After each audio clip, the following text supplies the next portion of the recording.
Pero, anong gagawin mo? Bakit hindi mo lang bawiin yung Apex kay Moira? Bawiin mo yung SPA.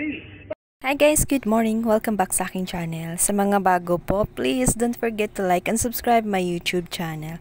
Guys, balikan po natin ang kwento sa Abot Kamay ang Pangarap. Nagkita nga si Giselle at si RJ sa loob ng S-Ridge at masayang masaya siya dahil sa wakas na dalaw niya ito ngang si Lynette. Todo depensa naman itong si Lynette at ang sabi niya, hindi siya ang dinadalaw kundi ang anak niyang si Annalyn. Nagkataon lang daw na wala si Annalyn sa loob ng S-Ridge. Sinabi naman ni Giselle na wala siyang dapat ipaliwanag at masaya siya sa kanyang nakita dito nga kay Obeng dahil kahit papano ay nakita niya ang tunay na ugali nitong si Moira. Nabanggit nga din ni Giselle na nandyan na pala ang kanilang papa. At inaanyayahan nga niya itong si Robert na sumama sa kanilang dinner na titiyak nga daw niya na miss na niya itong si Obeng dahil matagal nga itong nakoma at matagal silang nagkalayo. Siguradong marami daw silang pagkukwentuhan.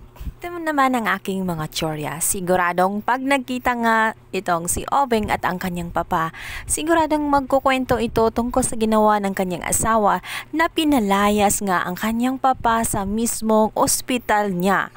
At hindi lang yun, muntik na itong ma-stroke dahil sa ginawa ni Moira na muntik na niyang sampalin nga ang kanyang papa.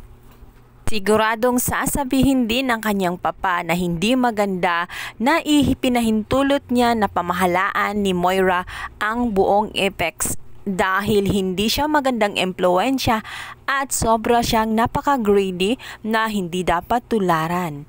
Marami nga sa mga empleyado niya ang hindi siya gusto dahil sa maling pamamahala ng Apex. At sigurado nga kapag patuloy na si Moira ang nagmamanage nito ay baka nga tuluyang bumagsak na nga ang Apex. Kaya habang may panahon pa, bawiin na niya ang SPA na binigay niya dito kay Moira. Yun din ang suggestion ni Giselle. Samantala, agad niyang sumugod itong si Moira sa bahay ni Annalyn nung malaman na nandun pala ang kanyang anak. Hindi siya makapapayag na ang kanyang anak ay andun sa kanyang mga kaaway. At nung nandoon na nga siya ay agad siyang nagwawala. At kung ano-ano ng mga sinasabi kung bakit nandoon daw siya sa bahay ng mga ahas. Ito nga ang iniiwasan ni Tiang Susan na pumunta nga itong si Moira at magwawala na naman. Nangyari nga't nagwawala sa kanilang harapan. Hindi lang yon, malaki ang galit ni Moira sa kanila at tsak hindi yun matutuwa na nandoon nga si Zoe. Naghain pa nga siya ng demanda dito nga kay Annalyn. Kaya naman galit na galit itong si Tiang Susan at sinabing hindi sila mga ahas at kung merong mga ahas ay siya yun dahil sa ginawa niyang pagtangkang pagpatay dito nga kay RJ.